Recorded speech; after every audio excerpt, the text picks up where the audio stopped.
Au nom du Père et du Fils et du Saint-Esprit. Amen. Mon Seigneur et mon Dieu, je te crois de tout mon cœur que tu es ici, que tu me vois, que tu m'entends. Je t'adore à genoux devant toi. Je te demande le pardon de mes péchés et ton aide pour faire de mon mieux ce moment de prière.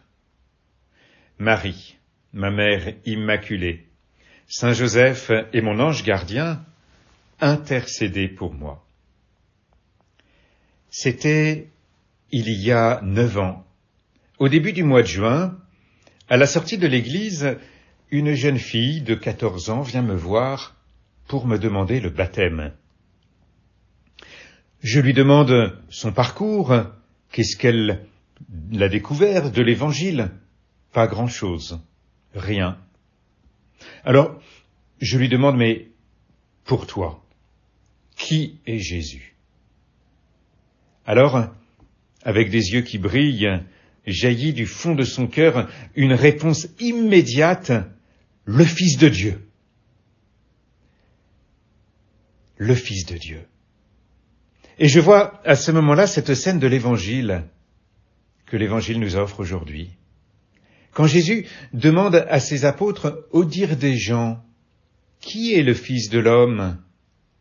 Pour les uns, Jean le Baptiste, pour d'autres, Élie, pour d'autres, Jérémie, l'un des prophètes. Et vous? Et vous?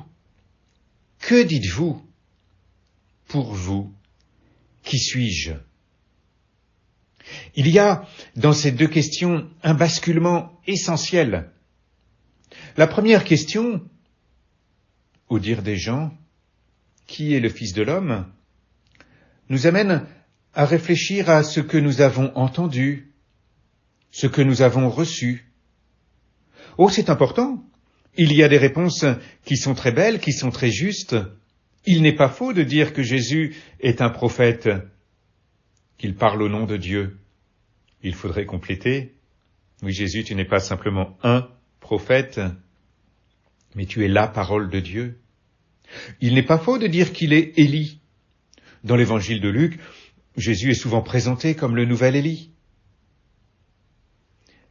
Dans toutes ces réponses, il y a beaucoup de choses justes. Et nous avons reçu nous-mêmes de nombreux témoignages sur Jésus, à travers nos parents peut-être, à travers le catéchisme peut-être, à travers nos lectures, peut-être aussi à travers des témoignages de proches, d'amis, qui nous ont parlé de Jésus. Et tout cela, nous l'avons reçu dans notre cœur, et nous pouvons dire bien des choses sur Jésus. Nous pouvons parler de lui. Mais nous pouvons parler de lui à ce moment-là encore comme quelqu'un extérieur. Et ce qui se passe avec le changement de question, et vous, que dites-vous? Pour vous, qui suis-je? Ce qui se passe avec ce changement de question, c'est que Jésus n'attend plus de nous une réponse extérieure. Il n'attend plus de nous la bonne réponse, comme l'enfant qui lève le doigt pour apporter la bonne réponse. La bonne réponse qu'il attend, c'est celle qui vient du fond de notre cœur. C'est celle que nous pouvons lui apporter comme cette fille, peut-être avec les yeux qui brillent. Voilà Jésus, qui tu es pour moi. Nous ne pouvons pas en rester au témoignage extérieur et il nous faut, Seigneur, te répondre. Là, en ce moment, au moment de vivre ce temps de prière, puisque c'est à toi que nous nous adressons, il nous faut te répondre du fond de notre cœur, avec les yeux qui brillent. Un jour, j'étais dans un taxi et le chauffeur de taxi me pose une question. Il me demande d'abord s'il peut profiter du trajet pour me poser des questions. La soutane peut-être a fait qu'il avait envie de discuter avec un prêtre. Et il me demande, est-ce qu'on est chrétien? Du verbe naître, est-ce qu'on est chrétien? Ou bien, est-ce qu'on le devient? Belle question. très belle question qui nous a ouvert un grand dialogue et qui rejoint encore cette question que Jésus pose aujourd'hui. Parce que on peut naître dans une famille chrétienne, ou pas, comme cette fille dont je parlais au début. Mais on peut naître dans une famille chrétienne qui, dès le début, nous a permis de recevoir cette grâce du baptême dès les tout premiers instants de notre vie, ou peut-être les premiers jours ou les premières semaines. Mais on devient vraiment chrétien quand on répond à la question de Jésus. Pour vous, qui suis-je ? Être chrétien, c'est entretenir une relation personnelle avec Jésus-Christ. C'est croire qu'il est le Fils unique de Dieu, né du Père avant tous les siècles, comme nous le disons dans le Credo. Être chrétien, c'est croire que Jésus-Christ est mort et ressuscité, qu'il nous a donc sauvés sur la croix. Nous sommes délivrés des conséquences du péché, de la mort éternelle. Être chrétien, c'est croire que Jésus est toujours vivant et que donc nous pouvons nous adresser à lui comme nous le faisons dans ce moment de prière. Oui, c'est vers toi, Seigneur, que nous nous tournons.